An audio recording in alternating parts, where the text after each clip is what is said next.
como una práctica que el Estado utiliza para infundir o promover el miedo y la incertidumbre en la sociedad. El caso de la desaparición forzada en Sinaloa, como les comentaba, tratando de darle una perspectiva histórica, iniciamos obviamente con la desaparición de estudiantes y miembros de grupos guerrilleros de la Liga Comunista 23 de septiembre, la cual cimbró a las entrañas del Estado.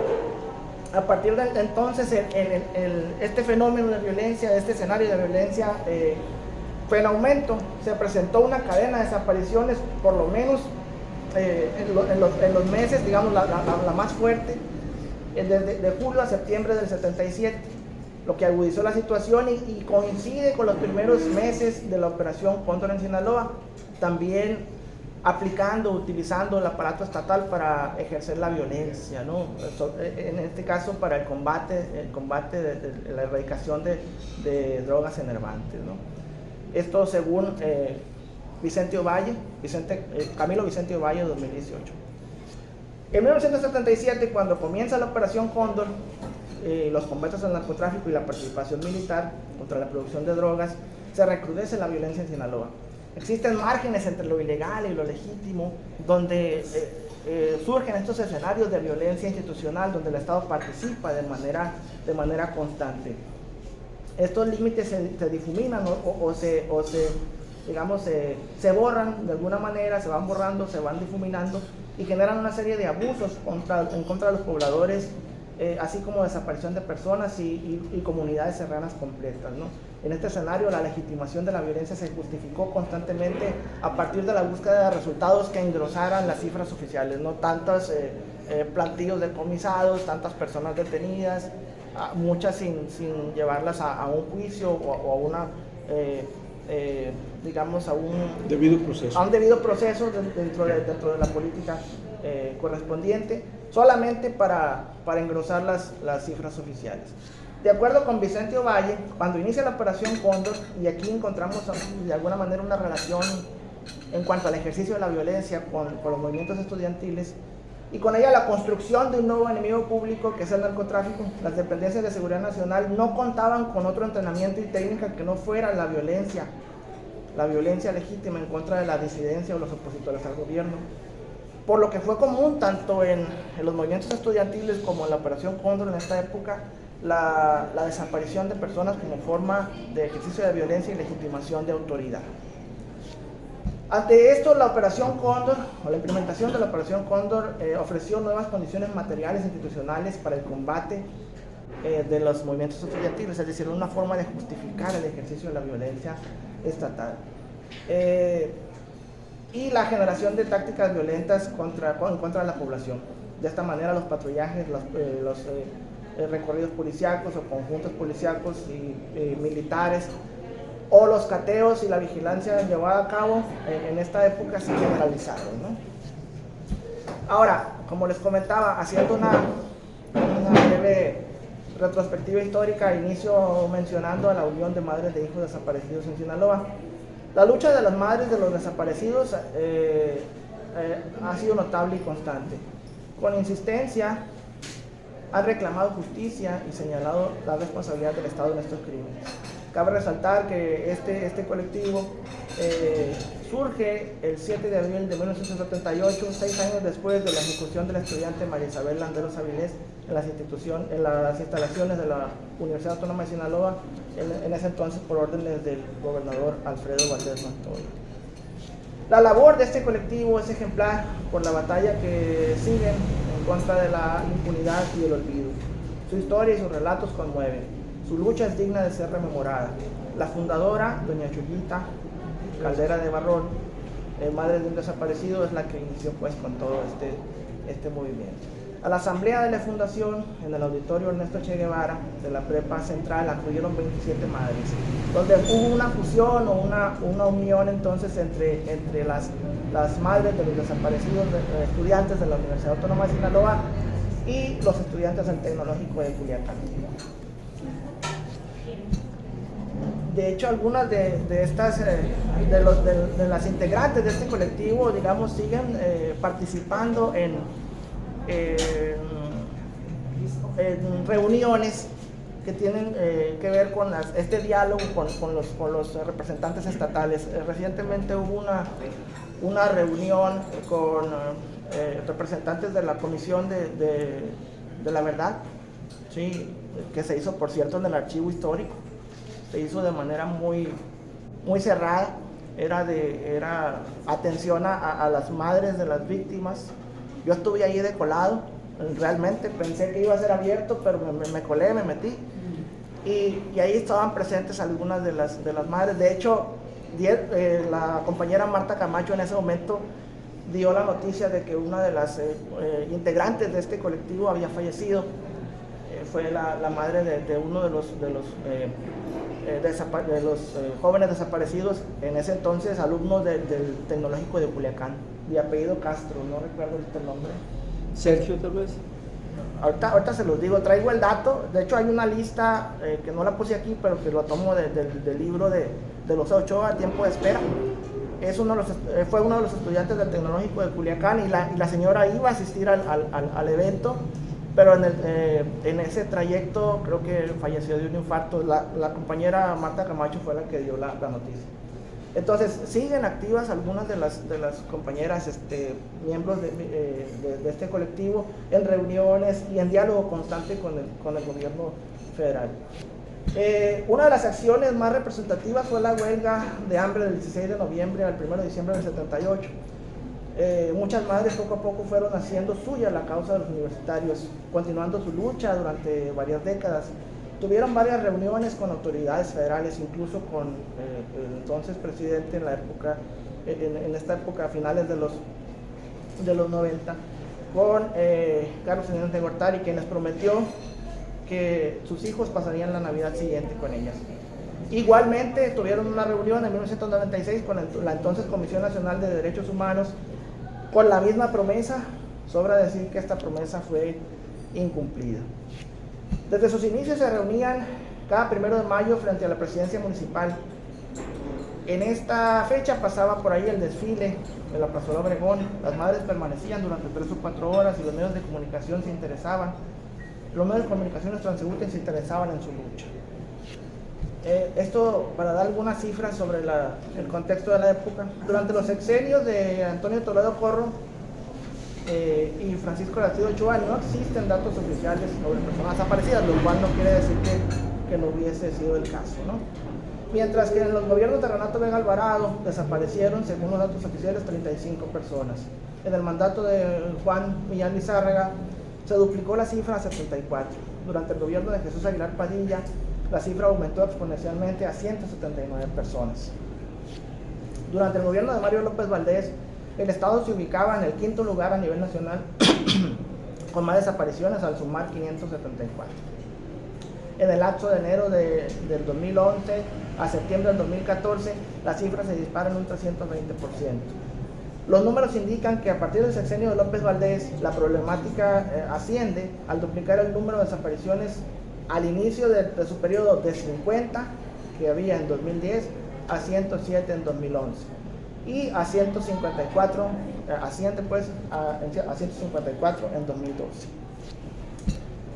En las estadísticas elaboradas con base a los datos de la Procuraduría General de Justicia del Estado, se observa que en un periodo del 1994 a 2014, Culiacán es el municipio que registra mayor número de desapariciones con 317, seguido de Ahome con 214, Mazatlán con 48 casos, Navolato con 44, El Fuerte con 43, Guasave con 28, Angostura con 22, Salvador Alvarado 17, Mocorito y Elota con 6 respectivamente, Sinaloa de Leyva y San Ignacio con 4, Escuinapa con 3, mientras que el Rosario, Cozalá y Concordia reportan al menos un desaparecido por municipio. Badiraguato no registra en este caso ningún caso. Sin embargo, durante este periodo se estima que hay 122 personas, de los cuales hay expedientes abiertos y no se especifica ningún municipio de origen o desaparición. Bien, entonces, hablando ya de las restauradoras del Fuerte, este colectivo surge en 2014, fundado de la mano de Mirna Medina y un importante grupo de mujeres que se organizaron en la búsqueda de sus tesoros, como ellos lo llaman. El colectivo muestra entonces, como les comentaba al inicio, que la sociedad civil se organiza con el propósito de encontrar a los cuerpos de personas consideradas desaparecidas, quienes engrosan las cifras oficiales de la violencia en el estado de Sinaloa. Ello ante la incapacidad de las corporaciones de seguridad para realizar las labores concretas que permitan ofrecer soluciones al problema. Aquí es muy importante mencionar que esta investigación, por lo menos hasta lo que se lleva escrito hasta el momento, se ha elaborado a partir de testimonios de los propios miembros de los colectivos, de personas desaparecidas o familiares, ¿sí?, de personas desaparecidas, que posibilitan conocer una mirada regional sobre estos sucesos, ¿no?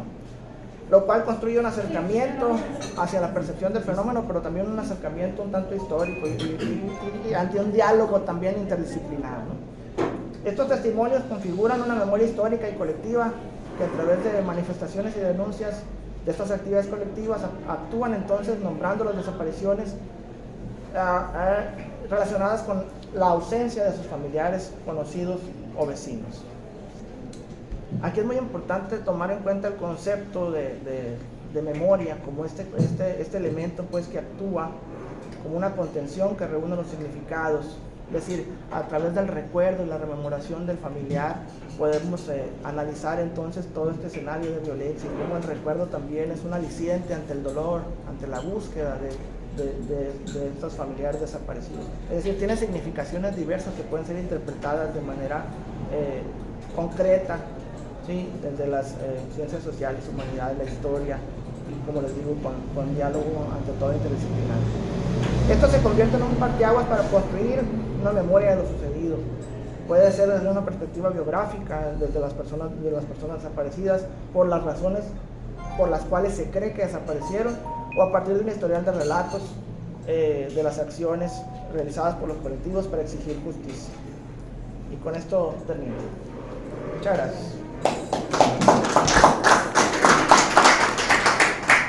Muchas gracias, doctor Juan Antonio.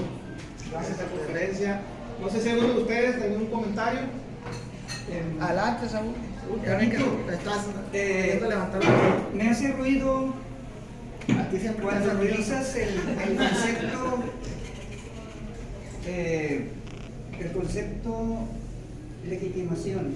Ajá. Cuando te refieres a que el Estado legitima, sí, sus actos de violencia, entiendo, ilegal. Lo digo yo por el concepto, porque cuando se habla de una legitimación, se habla de algo que está amparado en... La legitimación por parte del Estado, ¿no? Sí. Ajá. Cuando se habla de que algo es legítimo, usar ese concepto me parece que es relacionarse con el hecho de que es algo legal, que está prescrito por las leyes. Y a la hora de que el Estado mueve sus aparatitos o sí, promueve otros aparatos, como dices ahí, bandas ilegales que incluso no las asume como tales, pero finalmente decías algo como que el propio aparato, perdón, el Estado a través de sus órganos de la violencia legítima, de acuerdo al criterio de Weber, pero cuando los usa a esos aparatos para violar la ley, asesinatos extrajudiciales, torturas, etc., hablar que esas acciones, poder entender que por el solo hecho de que el Estado las implementa, el propio Estado las legitima. Las legitima, sí. Entonces, a mí me parece que no es el término más apropiado, en todo caso, las justifica. Ajá, exactamente, tienes razón. Bueno, otra cosa. Ajá. No sé qué idea tengas, no lo dijiste más ampliamente, la relación o la opinión que tienes sobre lo que se ha hablado, se ha mencionado mucho en los últimos tiempos del Estado fallido, y también se habla del narcoestado. Yo tengo mi opinión, pero bueno, sí, para no abundar más en esto. Y solamente termino con un detallito. Bueno, ya te había dicho de que pues hay mucho por decir todavía. entrevistas, Sí. Loza, porque con Loza se pueden tener muchas más cosas de lo que él ha publicado, de lo que ha escrito, ¿no?, a la hora de hacerle preguntas. Pero Tú mencionaste la huelga de hambre de 1978. Ey. Bueno, solamente el dato, como aquí algunos pueden recordarlo, fue en algunos lugares del país fue simultánea, como en el caso de Culiacán. Ya. Las madres se instalaron al mismo tiempo que estaba ya Doña Rosario allá en la Ciudad de México. Nada más. Ah, ok. No, eso sí, de acuerdo. Poco para responderte sobre todo la primera parte que sí, obviamente está en discusión. Este concepto de violencia legítima, obviamente, propiamente se toma de Max Weber y actualmente puede estar en discusión debido a que hay una, digamos, habría que entender el concepto propiamente de legítimo, ¿sí? E ilegal. Y se entiende legítimo porque el Estado es el que lo institucionaliza, ¿sí? Lo cual no quiere decir que no existan márgenes de violencia, es decir, esos márgenes donde excede el uso de la violencia para cometer actos extremadamente violentos. Entonces, ahí en un diálogo entre el concepto de Max Weber de violencia legítima, en esta idea de que el Estado es el encargado de establecer el orden social y excede las prácticas violentas, sería pertinente entrar en discusión con la antropología jurídica también, donde se habla de márgenes del Estado. Es decir, la antropología jurídica discute con el concepto de violencia legítima y dice, ok, pero el Estado no es el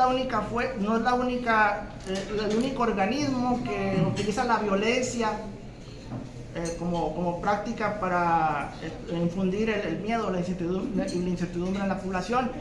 Y el Estado también utiliza la violencia para, digamos, llevar a cabo prácticas ilegítimas o ilegales, ¿sí?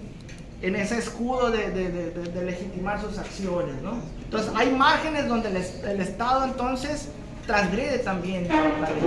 Hay márgenes donde el Estado entonces usa el exceso de la violencia para llevar a cabo fines ajenos al interés de la sociedad. Entonces ahí entraríamos en un diálogo con la antropología jurídica, y estos márgenes del Estado son esas fronteras porosas, vamos a decir, donde el Estado entonces lleva a cabo también prácticas de desaparición, ¿sí?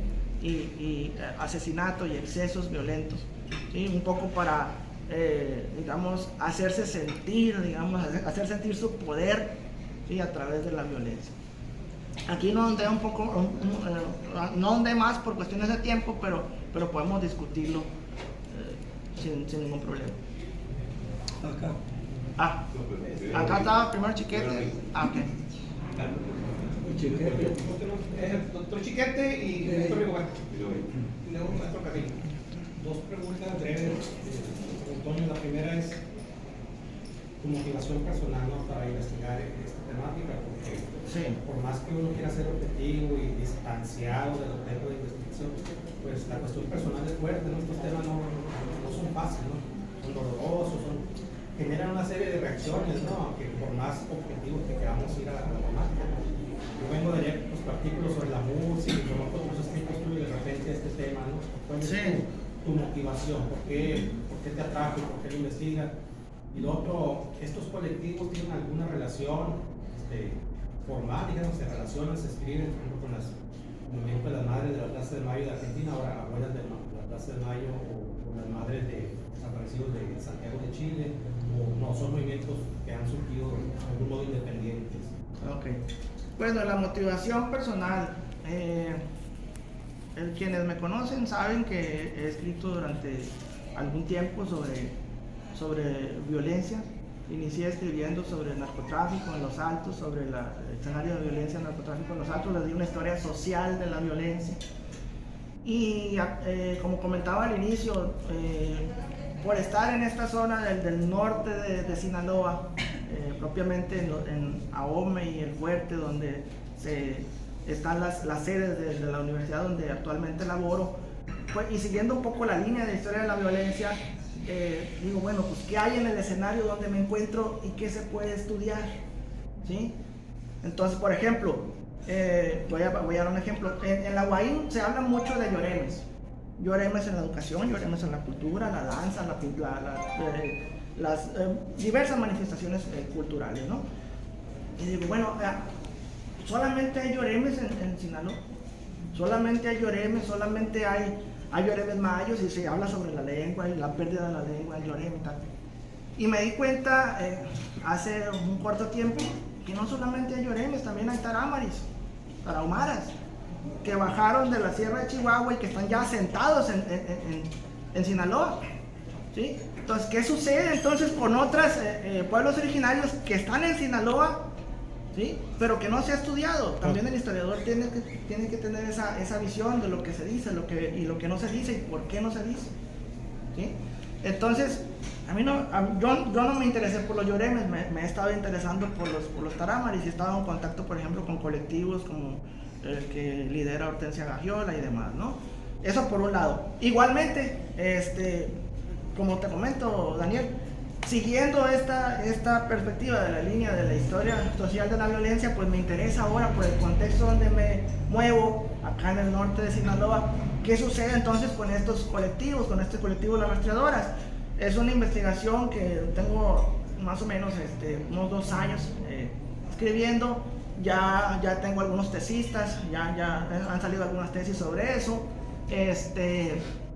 y tratando de darle una perspectiva, digamos, más o menos histórica. Estos son los primeros apuntes con los que yo he empezado a escribir también sobre este colectivo de la Unión de Madres de Desaparecidos de sinaloenses, ¿no? Entonces es más o menos esa motivación más académica que personal, un poco para continuar construyendo mi línea de investigación.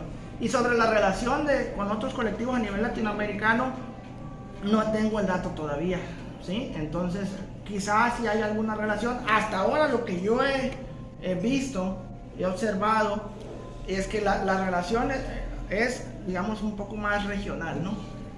Tienen relación con Sabuesos Guerreras de Culiacán, con otros colectivos por acá que están surgiendo. La Brigada Nacional. ¿Mande? La Brigada Nacional. Con la Brigada Nacional también, pero internacional, tanto internacional no tengo el dato. Sí.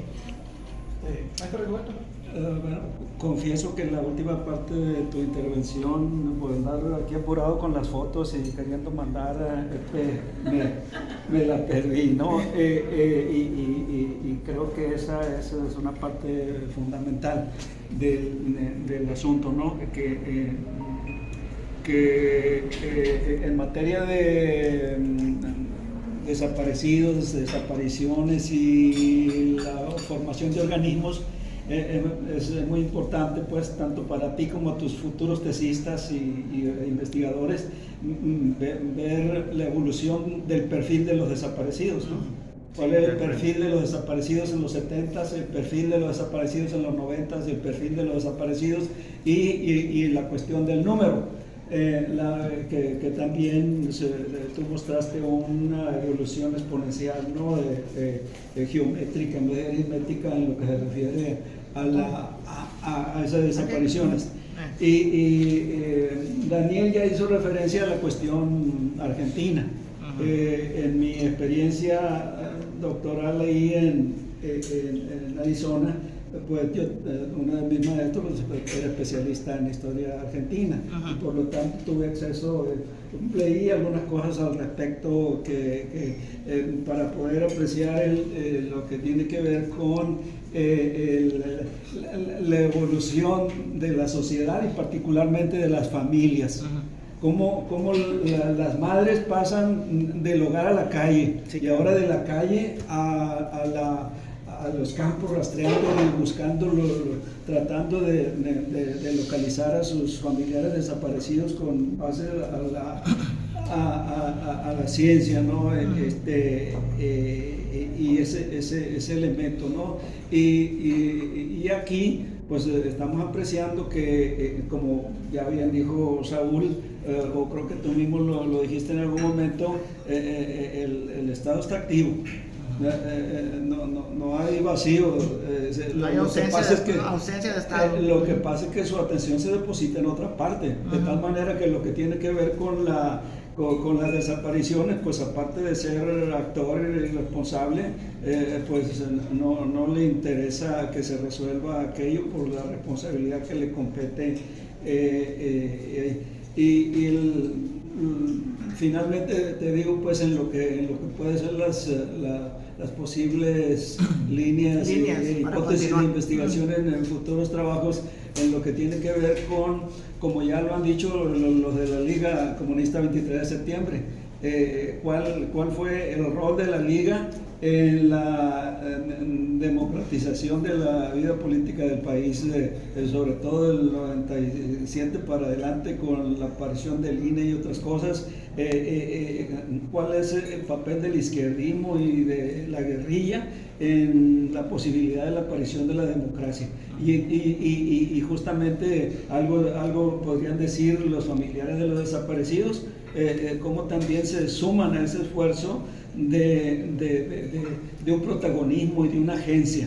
Hay una agencia de parte de las familias en cuanto a que no deciden dejar el seno tranquilo del hogar para entrar a la actividad política sobre la base de la búsqueda de sus familiares y de que haya y de construir una sociedad diferente, ¿no?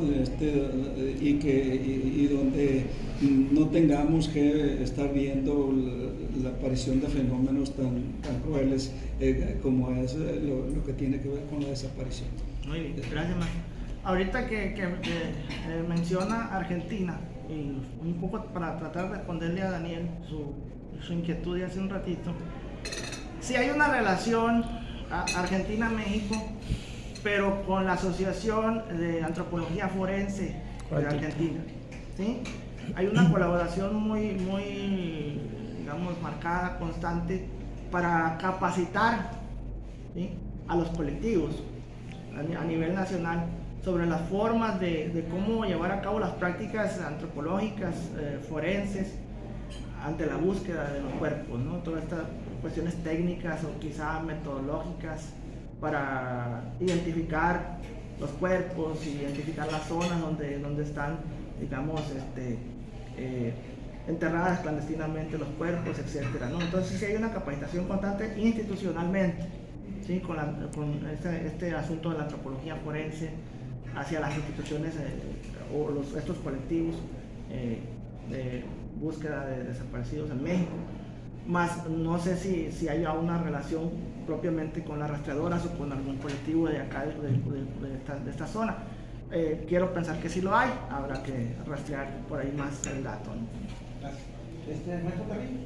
Dos cosas. O sea, una, ahorita, bueno, me parece interesante tu exposición, me trajo a la memoria el 77. Yo ya no recuerdo bien cuándo fue, si 77 o 76, cuando vino Luis Echeverría, que vino a inaugurar el puente que era para la nación, Benito Juárez, que ahí localiza, o sea que, bueno, antes se vienen los guardias presidenciales o la brigada blanca, no sé, mandan primero a alguien y fue cuando detuvieron a los muchachos del TEC, a uno que era el más alto promedio y a otros de la universidad, con el supuesto de que habían puesto una bomba. Estaban planeando poner ahí una bomba para eliminar al presidente, en este caso de Echeverría. Entonces hicieron lo que fue la primera desaparición casi masiva, bueno, no más selectiva, ¿no? Y copiosa de elementos estudiantiles que ligaban no me acuerdo si fue 76 o 77. Bueno, esto me lleva a pensar entonces que hay dos fuentes. El 76, pero el 77 ya salió, ¿verdad? Ya el salió. 76, pues las desapariciones fueron el 76. De este muchacho del TEC y otro fue el 76, porque fue por el problema del puente. Bueno, pero digo, entonces hay como que dos fuentes. Una es la Operación Cóndor, o sea, que es la acción del ejército contra el narcotráfico, y otra es la operación antiinsurgente del gobierno contra grupos guerrilleros. Entonces, esto que pasó en el puente y la desaparición de los muchachos tiene que ver con esa fuente. Entonces había que nada más que distinguir, ¿verdad? Sí. O sea, que se conjugan, entonces es el mismo estado. Esa es una. La otra, me parece que ya llevas todo el hilo de las madres de los desaparecidos, de las guerreras, etc. Pero así como tienes como una periodización para eso, también hay que hacerlo con un poco lo que decía Roberto, o sea, como que hay como etapas. Sí. Como etapas. O sea, hay una etapa. Coyunturas, ¿no? Coyunturas, etapa en la cual, bueno, así para no extenderme mucho, Por ejemplo, hay una etapa en la cual el ejército, por ejemplo, trabaja precisamente con ese objetivo, contra insurgente y contra narcotráfico. Y las desapariciones de los muchachos vienen de la acción contra insurgente. Pero ahorita se me hace que estamos en otra etapa, en la cual las desapariciones no tanto son ya, en este caso por el Estado, sino es por los grupos delincuenciales, que han sustituido el asesinato abierto por la desaparición. Si se fijan, las estadísticas de asesinatos han disminuido, pero es porque han aumentado las desapariciones. O sea, es más discreto. O sea, antes decían, mata a este, van y lo matan. Aparece, mataron a fulano. Pero ahorita lo que hacen es desaparecer y enterrarlo o quemarlo o lo que sea. Las fosas clandestinas. ¿Por qué? Porque eso hace que el país tenga menor número de asesinatos. Por eso hay una disminución. Entonces hay un cambio. No aparecen los datos oficiales, No aparecen. pero sí puede rastrearse por otro lado. Por eso están aumentando los datos de desaparecidos, ¿verdad? Entonces es bueno ver eso, en el discurso no paralelo, sino al mismo tiempo entrecruzado, en lo que vas escribiendo de la evolución de los movimientos de las manos con el movimiento del Estado y la actitud de violencia que se ejerce contra la población, no solamente del Estado, sino también de los grupos delincuenciales. Me parece muy importante distinguir. Por lo menos esos dos momentos, pero se puede ir distinguiendo a lo que está pasando ahorita. Nada más quería comentar eso. Sí, tiene razón. Y a eso agregar algo que me salta ahorita que hace el comentario. El concepto de desaparición forzada. ¿Cuándo hablar de desaparición forzada o desaparición como tal? O el término, no decir concepto, el término de desaparición forzada. Se entiende la desaparición forzada cuando hay una participación del Estado en este acto de violencia, ¿no? Es desaparición forzada porque es el Estado el que participa, ¿sí? en este acto de violencia.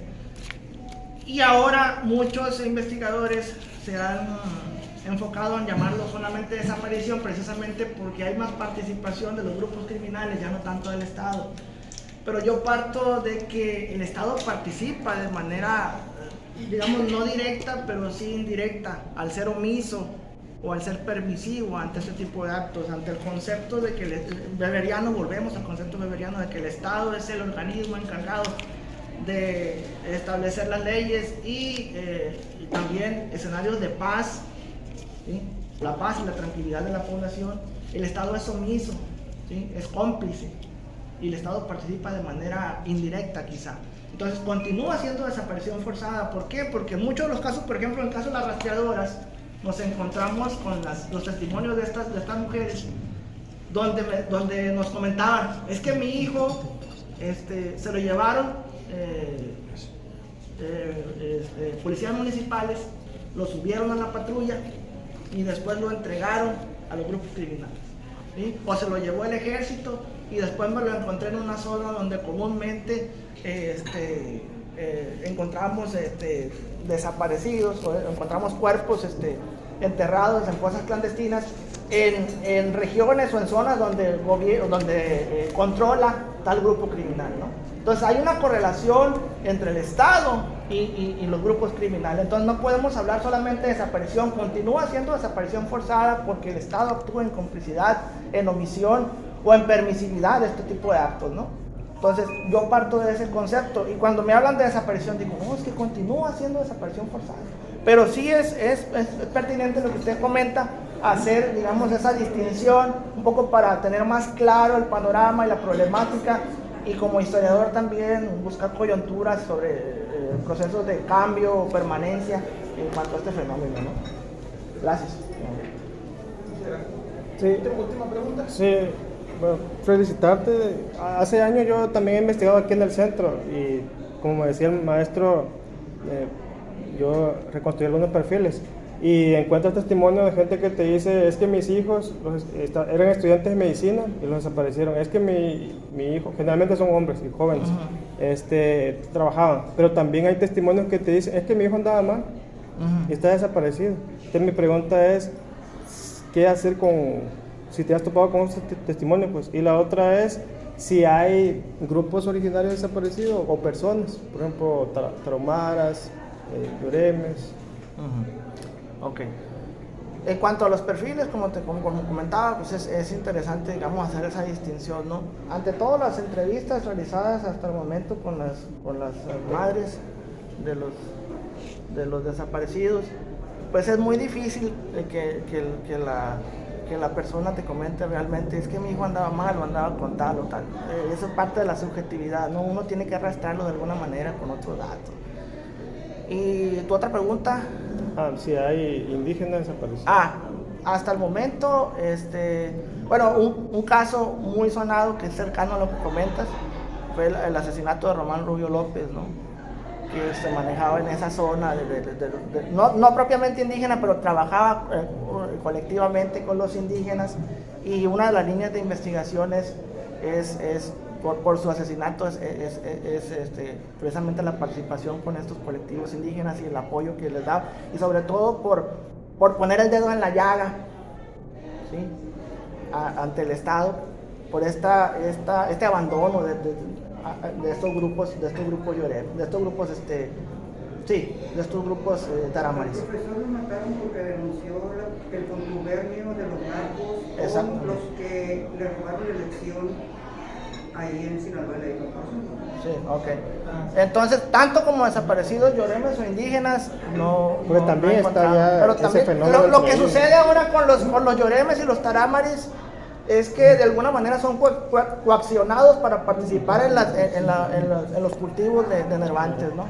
Es decir, cuando la base alimenticia de los taramaris, por ejemplo, es el maíz, ellos siembran maíz para, digamos, como sustento, son coaccionados para participar en los cultivos de amapola y marihuana de esta zona, ¿no? Entonces la labor de los colectivos un tanto es esa, ¿no? Mitigar este tipo de acciones y darles a los taramaris otras alternativas de subsistencia, ¿no? Y se les ha llevado la educación básica, se les lleva despensa, se les lleva todo tipo de provisiones para que ellos puedan, digamos, sobrellevar su vida cotidiana. Pero eso es lo que acontece actualmente. Los taramaris están siendo coaccionados para participar en el cultivo y la siembra de nervantes. En todo el país. Antonio, ¿qué tanto de esos desaparecidos se han recuperado sus cuerpos, ya sea vivos o muertos? Ese porcentaje que manejas. Así, gracias. Bueno, de cifras de cuerpos recuperados, podemos encontrarlo en los propios datos. Hay una página ahorita se lo voy a pasar por WhatsApp, donde hay datos de desaparecidos y cuerpos recuperados. No por parte o sea, los colectivos dan aviso a los cuerpos estatales, los cuerpos policíacos, y es cuando se encuentran los cuerpos y se da la cifra. Pero realmente la labor la hacen los colectivos. Eso es lo que insisto, ¿no? Muchas veces reciben hasta pitazos de los mismos grupos criminales, ¿no? O sea, tristemente es otra alternativa para ellos, ¿no? Encontramos un cuerpo, tal, vengan por él, y los colectivos se organizan y van, sin decir agua van, ni de dónde son, ni cómo vienen, van por el cuerpo, dan el dato a las corporaciones policíacas y el dato se registra de manera oficial, ¿sí? Es así como se lleva a cabo, digamos, este tipo de registros, pero la labor propiamente, hasta donde yo he avanzado, digamos, en este estudio, la hacen los colectivos. Por eso insisto en que los colectivos se organizan, ¿sí? Socialmente para llevar a cabo acciones que quizá deberían ser propias del Estado, pero es la sociedad la que se organiza finalmente. Ellos llegan entonces hasta el cuerpo y en cuestión de excavarlo ya entra la policía. Se da aviso a la policía. A veces los acompañan los mismos policías municipales o estatales, o a veces hay zonas donde no pueden entrar y tienen que pedir permiso a los grupos criminales. ¿Sí? Tienen que pedir permiso. Oigan, nos avisaron que encontramos un cuerpo, por ejemplo, en tal zona de Ahome o de Fuerte. ¿Y quién controla aquí? No, pues fulano. ¿Podremos entrar? Y tristemente, pero así es, los propios policías municipales son los que digamos, piden permiso a los propios colectivos para poder ingresar. Entonces, insisto en que no hay una ausencia de Estado, Es un narcoestado. no hay una ausencia de Estado, sino hay una correlación de fuerzas que actúan de manera activa en este Pero país. es que aunque vayas a hacer un evento cultural, también tienes que pedir permiso. No te puedes meter a Mojola o Culiacancito a grabar así. Incluso ha habido ocasiones donde ellos consiguen equipo, por ejemplo, drones con cámaras para poder rastrear la zona, identificar a manera de infrarrojo ciertos puntos donde puede haber cuerpos y los drones han sido tumbados, ¿no? Con armas, ¿no? Entonces es una manera de ahuyentar el proceso, digamos, cortar el proceso de búsqueda. Entonces hay que esperar un tiempo para volver a empezar a buscar. Maestra Edna. Bueno, tengo un poco con la pregunta que hacía el maestro Daniel. ¿Hay otros, en otros países, grupos así que buscan cuerpos en América Latina? Sí, en toda América Latina los hay. ¿Y Pero- en Europa, en Estados Unidos? España. en España, en Europa, en Estados Unidos. Países Lo que no tengo el dato, como le comentaba Daniel, si ya existe una correlación a nivel Latinoamérica con los colectivos. Hay relación con las asociaciones de antropología forense, como comentaba, ¿no? Donde los argentinos han venido acá a México a enseñarles técnicas de búsqueda. Por los 43 fue. A los colectivos, a partir del escenario de violencia de los 43. De hecho, los mismos organismos de antropología forense argentinos fueron los primeros en dar un dictamen, ¿no? En este caso, ¿no? Antes incluso que la misma Procuraduría mande. Por lo que decía la maestra, se da una especie de relación dialéctica entre los estados en los países donde más se permite el consumo legal de las drogas con los estados en donde al último que hace mucho que vi eso, en China les dan un tiro en la nuca, es pena de muerte. Allá difícilmente van a crecer los grupos narcos, o en Cuba tampoco, en Corea del Norte, pues imagínense, pues allá no van a andar, no van a tener tanto poder para secuestrar, desaparecer y que haya las madres buscando. No, pues se da una relación en eso. La mayor permisibilidad, auge de los grupos. Maestro Rigoberto. Quería compartir una cuestión anecdótica de esos primeros meses de trabajo de la Unión de Madres con Hijos Desaparecidos. Dices tú que parece que el 7 de abril del 78 nace oficialmente y luego ya tiene una huelga de noviembre a diciembre de ese mismo año. Y en esos meses apareció una nota aquí en el Sol de Sinaloa, tengo entendido, entonces donde anuncian que 3 gentes supuestamente desaparecidos aparecen. Entonces en esa nota pues realmente no eran desaparecidos, era Juan Guerra, Carlos Cara y Rigoberto Rodríguez. Dice, apareció ahí en el Sol, dice, 3 desaparecidos aparecen y son fulanito, fulanito, fulanito. Se me hacen conocidos. Bueno, yo creo que. No era al calor de la situación, entonces ya. nos colocaron con todo. Pero sí, lo que pasa es que había tensión en la sociedad, entonces queríamos aparecer, regresar tranquilamente por aquí, y entonces sí intervinieron las madres. Sí intervinieron, pero no era porque fuéramos desaparecidos, sino que ahí la prensa nos metió en la circunstancia de En los datos. Aparecen 3 desaparecidos. Pero no anda de parranda. Sí, ¿verdad? Muy bien. Es que es un tema muy interesante y todos quieren participar, ¿no? Y creo que es importante. De antemano agradezco sus comentarios. Agradezco al maestro Juan Antonio por la gran exposición que hace y sobre todo por generar expectativas y sobre todo nuevos comentarios para el trabajo de investigación. Sí, me llevo las notas, me las llevo. Muchas gracias. Un aplauso al maestro Juan Antonio.